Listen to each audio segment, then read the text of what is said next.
Greetings, motherfuckers, and welcome back to another Despwns review. So today I'm reviewing HearthStone, a new digital trading card game from Blizzard, the same guys who made World of Warcraft and Diablo. As a lover of card games like Magic the Gathering, I got poop in my pants excited when I found out that Blizzard was actually going to do this. A card game with all the lore and history of the World of Warcraft storyline, digitally designed so that you don't have to spend $600 every time a new set comes out like Magic the Gathering. Anyways though, in HearthStone you play as one of 9 heroes that you choose to build your deck around. These heroes each have different classes like the Paladin, Warrior, Priest, Druid, etc., each of which having their own set of class-specific cards that you then get to build your deck around. Each hero also gets what is called a hero power, which can be activated once a turn to give your hero a bonus of some kind, ranging from an offensive ability like direct damage spells, summoning a minion, or defensive such as healing yourself or giving your hero armor. The goal of the game is pretty much just to beat the living bejesus out of your opponent before your opponent's hero can beat the living bejesus out of you. Each hero has 30 life and 30 cards in the deck, which are designed to fuck each other up as fast as possible. Every turn you draw a card and receive what is called a mana crystal, which allows you to play more powerful spells the more you have. The spells you play can range from deck to deck, but are usually either a minion or a spell card, and have a range of crazy shit on them, like taunt creatures, which means that you have to attack that creature before anything else on the board, battle cry creatures, which means that they do something when they enter the battlefield, the opposite, which is death rattle creatures, do something when the creature dies, and 900 billion other abilities that play towards your hero's strengths or royally fuck up your enemy's defenses. Whichever character you choose is pretty much up to your own preference and whatever you like. While some people might think it's hilarious to heal themselves every turn and get a bunch of defensive creatures on the board, pretty much giving the most giant middle finger to most players, others might find it fun to wait behind the shadows and wait till creatures come out of the board and then just stab them in their back, or just get titloads of power on the board and swing with everything. Pretty much however you decide to play is completely up to you and whatever you decide to do with your deck. I'm actually currently working on a Warlock deck that ups your spell power and then just hits the player directly in the face with damage spells over and over and over again. It's just such a bitch. Every once in a while in the game, you get some coins from what are called quests. Quests are basically objectives in the game that you have to complete in order to get the reward. So anything from destroying 100 minions, doing 50 damage, winning 20 matches, etc, etc. Point is, you get coins from doing these quests that you can then spend on packs of cards in-game to make your decks more awesome. Alternatively, you could actually pay real money to buy packs of cards in the game, but unless you're Nate's Got Game, spending real money on digital packs of cards just sounds like a pretty silly thing to me. That Nate's Got Game, man, what is he doing? I'm just kidding, I actually bought cards too, but shh, don't tell anyone. I actually think one of my personal favorite things about this game is the graphics and animation. They did amazingly when they made this game. Everything is awesome to look at, everything is fluid and smooth, there's awesome battle animations, spell animations, and seriously, just everything graphically is just fucking incredible. Also, the game is incredibly and deceptively simple, yet after weeks and weeks of playing, you are still learning and adapting your strategies and decks. The competitive aspect about this game is what'll make you laugh like an evil, maniacal genius when you win, and what'll have you throwing objects around the room when you lose. It just triggers some deep animalistic instinct in you to win at all costs, and forces you to sit for hours and hours just to make a deck that'll kick everyone's nutsack. The reward for doing so is just that glorious moment when you win and you just imagine your opponent's face like, God damn it! This guy is so good. Ha ha ha, bitch. My only really complaint about this game is what I'll call the poor man's complaint. Because while yes, the game is free to play, when you start getting better ranks in the ranked matches of the game, your rich ass opponents who have spent $300 fucking on cards will literally flip you over sideways and titty fuck you into submission. Here you are with some starter cards and a golden attitude, while your opponent is over there with his bullshit cards, licking his lips and jerking it to you every time you lose a match, which is every fucking time because this guy sucks penis. Fucking ass. So yeah, I just wish there were more ways to,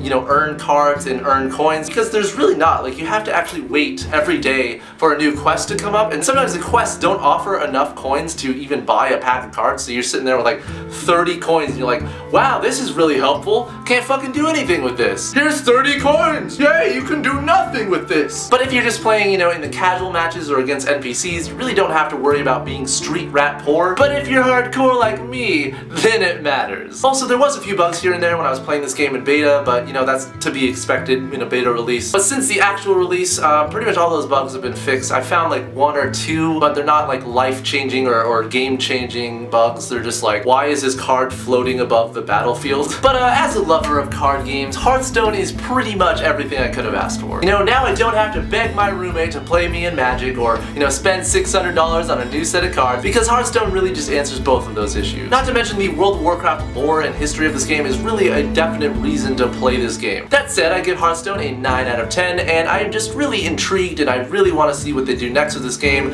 because as of yet they haven't released a Death Knight deck or a Monk deck, so I can't wait to see what they do with that stuff, and I'm assuming they're going to be making new cards all the time, so I'm addicted, and you should be too, so definitely check out Hearthstone if you have the chance to. As always, leave a comment below with a game that you want to see me review, and your comment might be picked to be in the next Despwns review. I will see you next time, guys, and thanks for watching, so I'll see you later.